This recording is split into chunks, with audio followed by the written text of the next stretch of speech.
Oh, man, the first service was better than that. All right, now listen here. If you are new, we're so grateful to have you. And we say welcome home, but we're working to make sure that that's not just something that we say, but it's something that we do. It's something that we step into and help people to feel comfortable and invited and cherished and loved. When you come to the Good Fight Church, we want people to go, man, there's something special going on there. They are presenting the love of Jesus Christ through a welcome home culture. So if you're new, let me say to you, and let us say to you as a body, welcome home.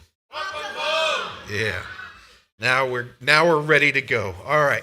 So I want to start off. We're going to get going here, and I want to start off saying that it's my privilege to get to come and share God's word with you, and that I'm going to be looking at my notes a lot today. You're welcome. Here's the deal. This is a message that God has placed on my heart, and it's been churning, and God has been working in me and through me in this for a good time now. And so there's a reason it says fight the good fight up there on the wall, because that's our mission statement as a church. Our mission statement, it can be just a thing that we say, and it really doesn't matter. But I don't want it to be that. I want it to be our mission. I want it to be the thing that we are about every day. I want it to be the thing that helps us serve God.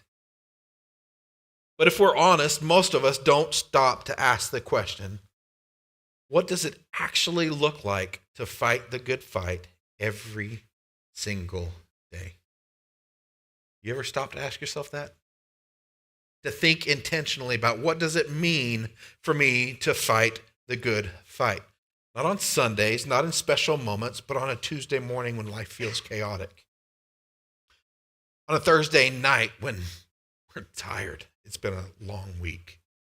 Sorry, I picked Thursday because that's my Friday. I'm off on Fridays and Saturdays. So Thursday night is Friday night for me, and I'm tired.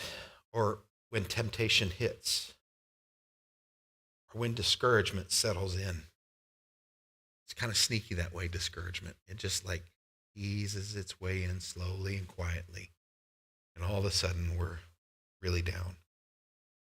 When our kids are disobedient or restless.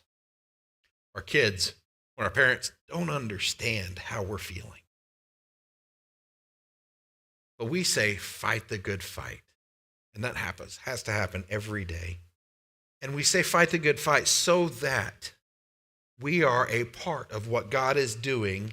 And God's part of it is our vision is to see God transform lives that transform communities. So we fight the good fight to help provide an opportunity for God to move in people's lives. And when God begins to move in individuals' lives, it opens the door for a community to be different, to look different. Transformation doesn't happen in big emotional moments alone. Transformation happens daily. One battle at a time, one act of obedience at a time, one surrender at a time. Paul knew this better than anyone. When he wrote 2 Timothy 4, he was at the end of his life. His race was almost over. His fight was nearly finished. And in his final words, he tells Timothy, and he tells us, how to remain faithful. So it says in 2 Timothy 4, verses 6 and 7, for I am already being poured out as a drink offering, and the time of my departure has come.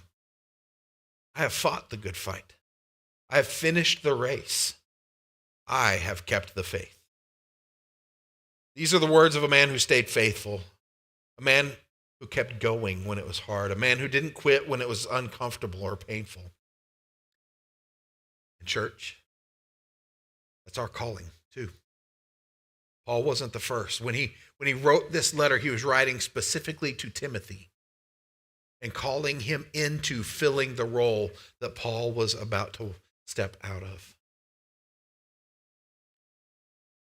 Paul, in the first 5 verses of chapter 4, gives Timothy the how-to how to do what he was about to finish doing. And so it says in 2 Timothy 4, 1 through 5, I charge you in the presence of God and of Christ Jesus, who is to judge the living and the dead, and by his appearing and his kingdom, preach the word. Be ready in season and out of season.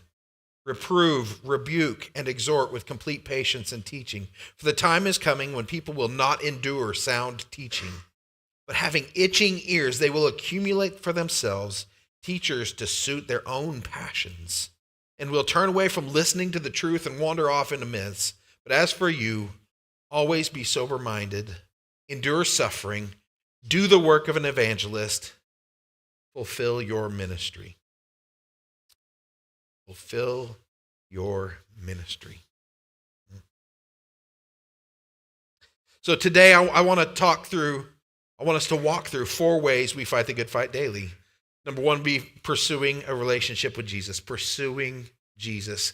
And by pursuing a relationship with Jesus, I don't mean getting one started.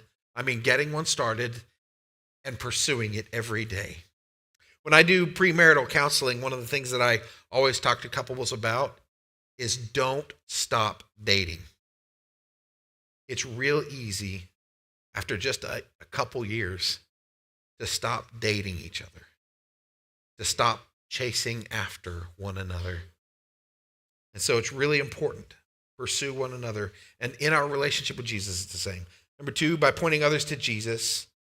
Number 3, by doing what Jesus does. And number 4, by remembering Jesus. All right, let's start with number 1. We fight the good fight by pursuing Jesus. You know, Paul didn't say, I preached a lot of sermons. He didn't say, I accomplished a lot of ministry. What he said was, I have kept the faith. I was faithful. The first battle every single day is the battle to stay close to Jesus. It's not the battle to check the boxes. It's not the battle to say, hey, I read 3 chapters of my Bible, or I spent 27 minutes in prayer. It's not the battle of letting people know that you're pursuing Jesus. It's actually pursuing Jesus. You can't fight spiritual battles with an empty heart. You can't walk in obedience on yesterday's strength. And you can't live transformed if you're spiritually starving. Because I've been blessed to be serving the church in the role of being a pastor for almost 30 years. And so for almost 30 years, I've had to have a lot of conversations with people who feel led to move on and go to a new place. And one of the things that I frequently hear from them as I ask, like, hey, what's going on? Is they say to me, I just don't feel like I'm being fed anymore.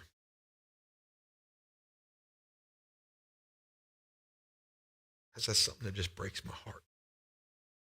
It tells me something. One, either you're just not communicating clearly how you're truly feeling, or 2, like if it's truly like I'm not being fed, at some point, because some of these people I've known for 30 years and seen them pursuing Jesus for 30 years, and you get to that place of going, are you telling me you've been a follower of Jesus for 30 years and you're still sitting in a high chair and drinking from a bottle? Your pastor's job is not to feed you. Your pastor's job is to equip you and to send you out. Do that ministry that we talked about just a minute ago. If you're not spending time with Jesus, you're not being fed, and you are spiritually starving. I say it all the time. If you eat 1 meal a week, it's not going to take too terribly long before you're going to starve to death. You're just not going to make it. And that holds true physically, and it holds true spiritually. If you're getting 1 meal a week, if all you're encountering Jesus is 1 time a week for 1 hour, you're not going to make it real long. Daily pursuit looks like this. Luke 10, 38 through 42, we see the story of Jesus going and being at Mary and Martha's house. Many of us are familiar with this story, but Jesus, he goes to Mary and Martha's house. And while he's there, Martha is the host, right? And so I want us to think just a little bit about, it's Thanksgiving. We just finished Thanksgiving, and around this room, there are a great many people who got the privilege of hosting Thanksgiving dinner. And you probably worked for days to get the house clean and ready to go. You probably worked for days on preparing all of the right food items and making sure that all of the right people were invited and nobody was forgotten. And that was Martha. She was doing all the things. And your heart was probably because you love your family, you love your friends, and you want them to be there and you want them to feel included and cherished and loved. And that's a good thing, right? It is. But the problem is like Martha, when Jesus came, missed the presence of Jesus because she was doing all the things. And she was so much stressed and going and worried that she even said to Jesus, Jesus, Mary's just sitting here and not helping me. Tell her to come and help me. And you know what his answer to her was? No. Mary's doing the better thing. She's in the presence of Jesus. She's with me. Right now, what's happening, Martha, is I'm missing you. And you're missing me. Be with Jesus. Exodus 33, Moses is leading the Israelites, and they are traveling from place to place, right? But everywhere they go, they set up an encampment. And they put up all their tents, and they do all the things. And so they build this small city of tents. And there they live and they do all the things. Well, Moses set up one tent that was called the tent of meeting. But when he set up that tent, he saw the city over here and he sent this tent up over here. And so this tent of meeting, I want you to know, like it's not a conference room, right? It's not where we go to everybody get together and we're going to have a meeting and decide what our strategy is for things. The tent of meeting is so that Moses or so that his people could go and get away from the hustle and the bustle and be alone with the Father and spend time. And that's in Exodus 33. Jesus frequently left doing ministry to get alone with the Father. Luke 5:15 and 16 is the story. Jesus is out and he's healing lots and lots of people and he's doing ministry, and those are good things, and he wanted and needed to be doing them to be obedient to the Father. But at the end of the day, he would go away from everyone and everything and go spend time alone with the Father. And in Matthew 14:22 and 23, we find the end of the story where Jesus and his disciples have fed the 5,000, and Jesus sends his disciples out off across the sea, and he goes up the mountain to be alone with the Father. And then in Mark 1:35 through 37, it says that Jesus got up early in the morning and he went away to be with the Father. I believe, guys, that Jesus chose that time with intentionality because he knew it was the best time for him to be able to get away and just spend time with the Father without being interrupted. Now, when I say interrupted, we think of our kids and when we're trying to accomplish something and it's frustrating. But that's not what Jesus was doing here. What Jesus was doing here is saying, my time with the Father is paramount. It's so important. I'm going to set time aside for it. And then in 1 Samuel 3, we get the story of Samuel. It says this: Now the boy Samuel was ministering to the Lord in the presence of Eli. And the word of the Lord was rare in those days. There was no frequent vision. At that time, Eli, whose eyesight had begun to grow dim so that he could not see, was lying down in his own place. The lamp of God had not yet gone out, and Samuel was laying down in the temple of the Lord where the ark of God was. Then the Lord called Samuel, and he said, Here I am, and ran to Eli and said, Here I am, for you called me.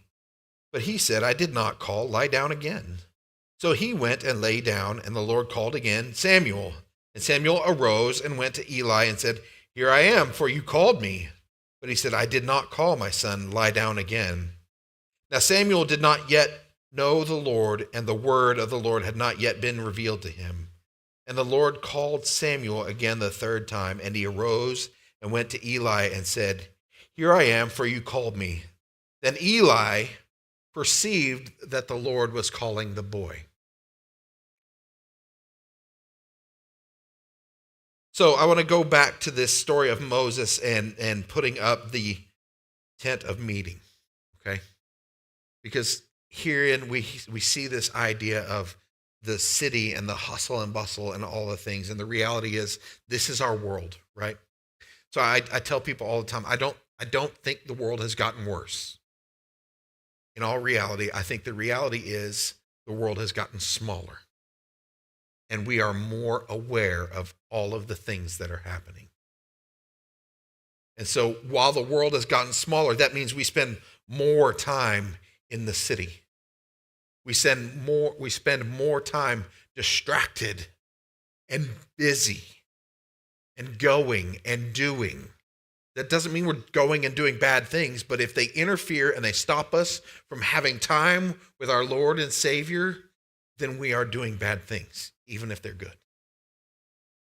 We must have that time. You must get away out of the city and go to the tent of meeting. Go spend time with the Father. It's not a do, it's a be. Go be with God. We recognize the voice of the Father through listening to it more and more every day. You know what the hardest part of prayer is for me? I know you guys are going to be shocked by this, but it's like I can't shut up. I love to speak. Yes, it is the truth. I love to talk. Even with God, I love to talk. And the hardest part for me is to be quiet. In the scriptures where it says be still, I always change that to be quiet. Because for me, I'm kind of good at being still on the couch when I get home. But I'm not good at quieting my spirit. I'm not good at listening for the Father's voice. Therefore Eli said to Samuel, "Go, lie down, and if he calls you, you shall say, 'Speak, Lord, for your servant hears.'" So Samuel went and lay down in his place, and the Lord came and stood, calling as at other times, "Samuel, Samuel." And Samuel said, "Speak, for your servant hears." I love the choice of word there, hears, right? Because we all know that there are many, many times in life where as children or as parents, either way, right? The kids feel like mom and dad don't listen to me because they're busy and they're not really hearing what I have to say. And the parents feel like the kids are busy doing silly things and don't listen because they're not paying attention.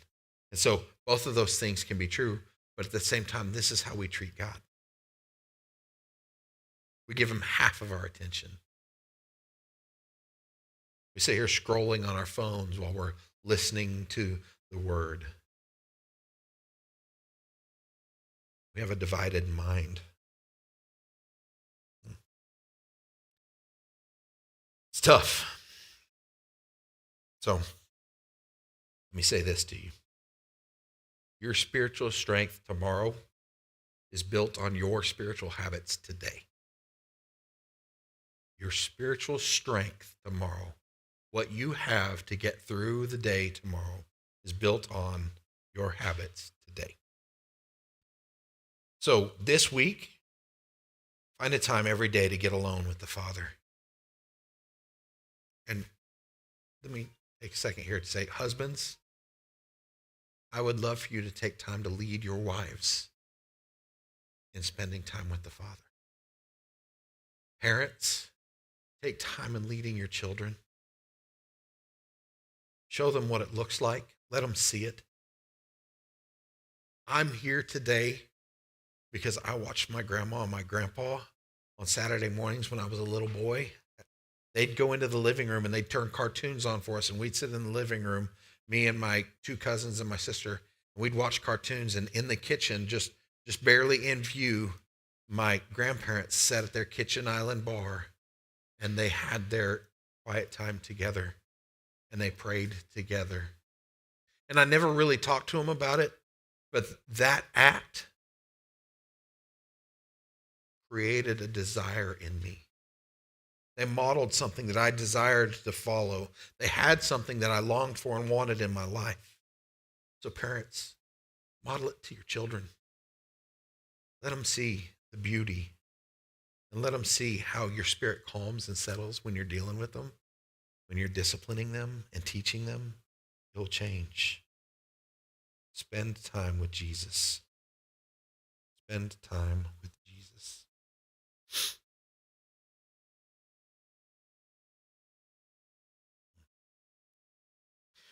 Okay, we fight the good fight by pointing others to Jesus.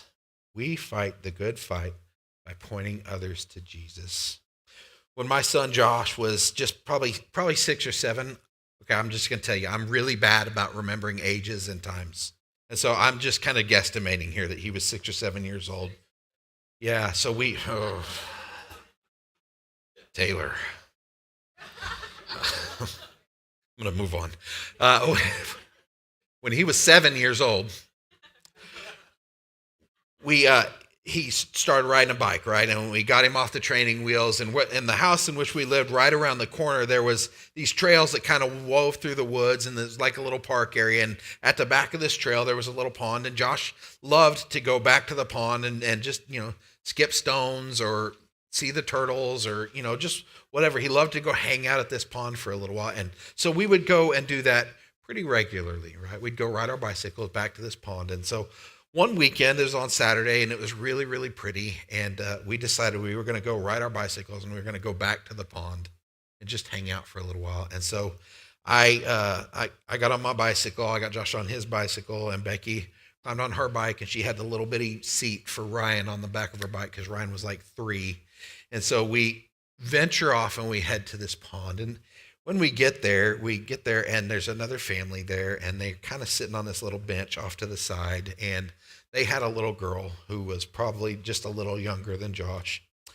And Josh is he's a bashful kid. He's not like his dad. Okay, he's more like his mom. A little bit shy. I'm the guy, like, if I can be the center of attention, I'm gonna be. So he's not like me. And so we get over there, and this is a pretty big thing for him. And he sees his family, and he says, "Dad." And I said, "Yeah, buddy." And his voice gets a little softer and a little quieter. And I'm trying to figure out what's going on. And he says, "Dad." I said, "Yeah, man." I said, "I don't know why, but I feel like I want to go over there and invite them to church." And I said, "Okay." He said, "But I'm scared." I said, "That's all right. I can't go alone." I said, "It's okay. You don't have to. I'll go with you." And so we walk over to this park bench, and he is kind of, little boy, kind of almost hiding behind my leg a little bit. And I introduced myself, and I introduced Josh, and they introduced themselves, and we chit-chat for just a second, or 5 or 10 minutes. It's me, so it was longer than what I think probably. But Josh works up his nerves, and he says, "Hey, I just wanted to tell you guys that you looked really nice, and we go to church tomorrow, and I would love for you to come with us because I have lots of really cool friends at church, and it's a good time. But also, that's where Jesus is, and so I just wanted you to come." And in that moment, I learned it doesn't take a whole lot to put a spotlight on Jesus. And so I move into more recent times, and every week I have the privilege of having breakfast with a friend named Craig, and we have breakfast on Wednesdays. And so we were meeting for breakfast, and we were talking about, like, what does it truly take to be a follower of Jesus? What is it really that's most important? And he said this simple thing, and it really just kind of was profound to me in a really, really basic way. We need to be putting a spotlight on Jesus. Whatever we're talking about, whatever we're doing, it should be lifting up his name. When we're loving people, when we're doing simple things, it should be lifting up or putting a spotlight on Jesus. See, people don't need perfect Christians. They need faithful Christians. They need people who speak life. They need people who will encourage them. People who are willing to pray on the spot. The last service on the third row right here, Cheryl was sitting, and I said, there's a lady right back there who reminds me a lot of my mom and kind of myself too. She's got a big personality, and she's got a big voice, and she's bubbly and fun and boisterous and loud. And that's great. But the thing that really is important about Cheryl is there's a reality. If she even begins to think that you might need prayer for something, you're going to get it. You might like it, you might not like it, but you're going to get it. Okay? And people need that. People need people who aren't ashamed of the gospel. Because the reality is that most people don't come to church because of a preacher. They come because someone put a spotlight on Jesus. They come because a little boy says, I got good friends there, but that's where Jesus is. So the challenge for this point, 3 people, 1 week. Choose 3 people.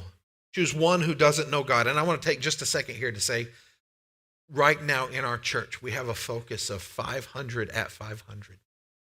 We want to see 500 baptisms at 500 East Main Street.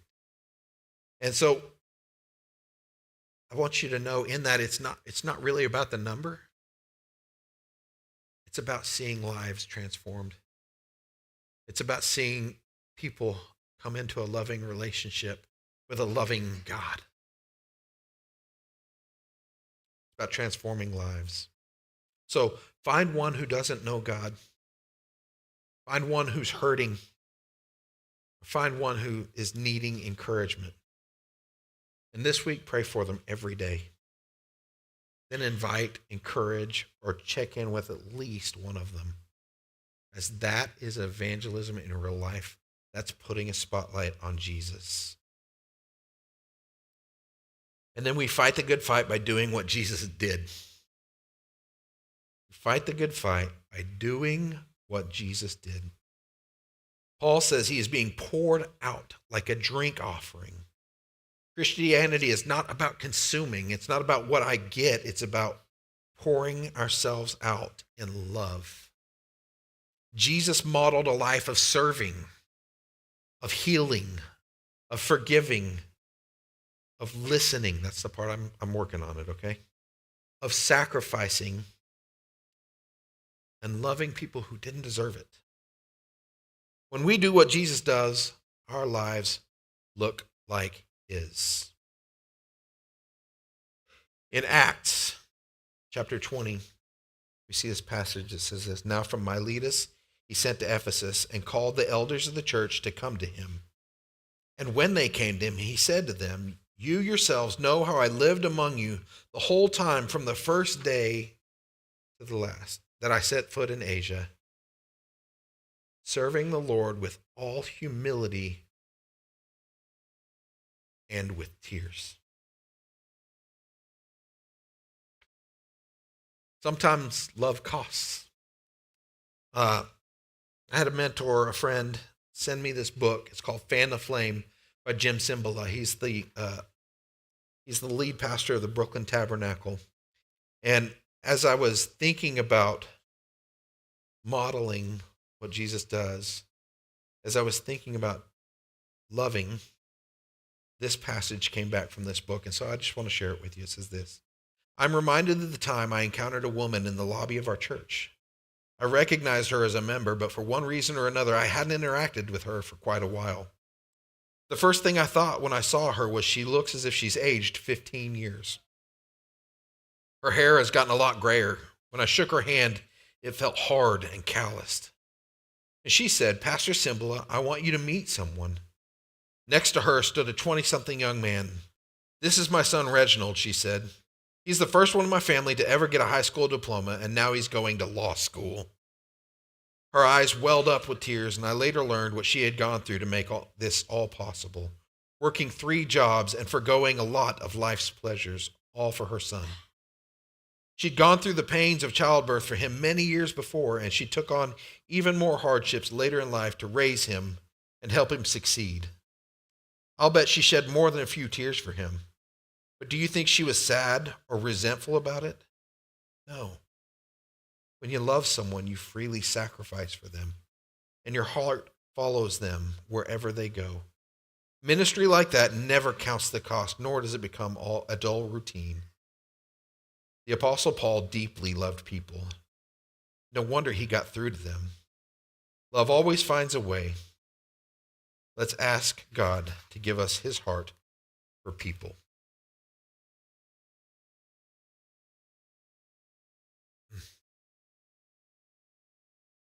My question when I read that, and I wrote it on the side of that, is how well am I loving my flock? How well am I loving my family?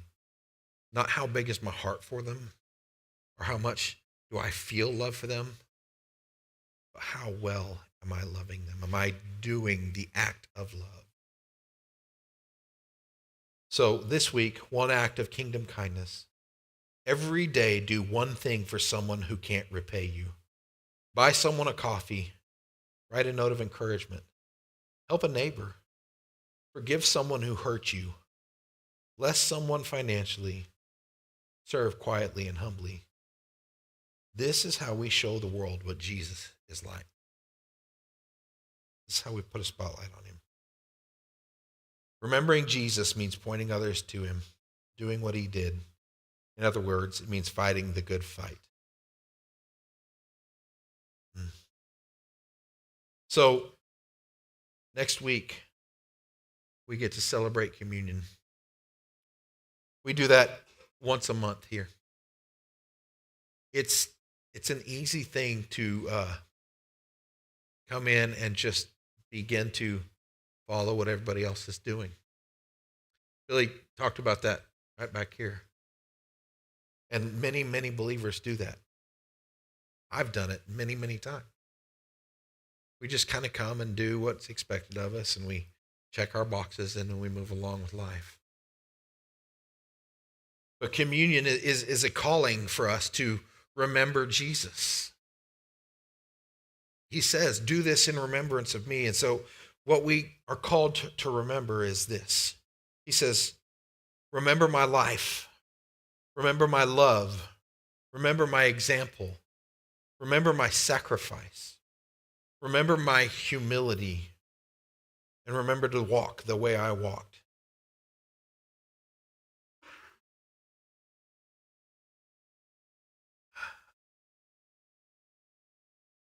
I've gotten to preach many funerals in the years that I have been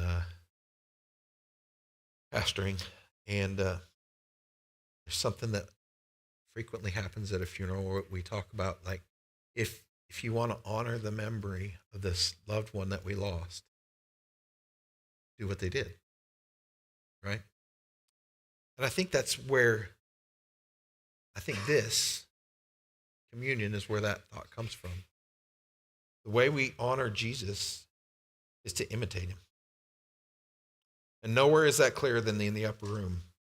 Jesus washed their feet, fully knowing their failures. In the upper room is where the Lord's Supper happens, where Jesus gathered his disciples, and they all came. And it says this, or this is what I was thinking about. When Jesus knelt down to wash the disciples' feet, he knew exactly who he was washing. He washed Peter's feet, even though Peter would deny him 3 times. He washed Judas's feet, even though Judas was already planning the betrayal. And those are the two, like, we pretty frequently think of that, especially Judas, but have you thought about this? He washed the feet of the disciples who would scatter, hide, and abandon him in his greatest moment of need. Have you thought about it? Like, only one of the disciples remained as Jesus was crucified. All the rest of them scattered. In his greatest hour of need, the people that were closest to him all ran away. And Jesus was fully man, yet he was fully God. He knew when he was washing their feet what was about to happen. Jesus was fully God, fully man, and fully aware. As God, Jesus knew us. He knew every sin we would ever commit. He knew every time we would fall short. He knew every moment of weakness. He knew every misstep. He knew every relapse. He knew every denial. He knew every betrayal of our own hearts. As man, Jesus, he felt the weight of those things. He felt the sting of rejection. He felt the heartbreak of that betrayal. He felt the sorrow of the loneliness that he suffered on the cross. He felt the pain of the sacrifice, and yet he washed their feet. He loved them. He served them. He forgave them. Communion is not remembering a Jesus who loved blindly. It's remembering a Jesus who loved with full knowledge. Jesus modeled that we were in a fight. If you think he wasn't fighting, remember the garden. Remember the garden where he took his disciples, and as they went into the garden, he dropped off 9 of them and said, stay here and pray. And he went on a little further with the 3 and said, dropped them off and said, stay here and pray. And then he went on to be with the Father, and he prayed, and he came back to the 3 and he found them asleep, and he came back to the other 9 and found them asleep. And he said, can't you stay up with me 1 hour? In that garden, Jesus prayed so intensely that he sweat drops of blood. In that garden, Jesus' prayer said, take this away from me, but not my will be done, but yours. You think he wasn't fighting? Jesus modeled we're in a fight. He fought with one main weapon. So remember, when you're swinging your sword, that sword is love. We don't fight against flesh and blood. We wage war against spiritual forces, against the powers of darkness in this world. And remember, it's not a boxing match, right? You don't have an enemy who's going to let you get knocked down and he's going to go to his corner and wait for you to get back up so we can do it again. The enemy comes to steal, kill, and devour. That means utter obliteration. He's after you. He's after your family. He's after your friends. He's after us corporately. We are in a fight. And when we fight the good fight, we give the Holy Spirit an opportunity. We provide a venue for him to transform lives, that transform communities. But it starts. There's a reason I spent most of my time with the first point. Pursue a relationship with Jesus, because that's where it all starts. In the absence of that relationship with Jesus, you can do no good. Absent of Jesus, our greatest works are but filthy rags. It's again are the words of Paul. So I gave you guys some challenges as we went throughout this thing to do this week. And if you didn't catch a welcome team member and they didn't give you a half page with those challenges, they'll be out back of the sanctuary here and to the left. There'll be some more of them. And so I just want to challenge you, don't let this be about doing things. Let this be about being in line with the Spirit. Let this be about pursuing a love relationship with Jesus.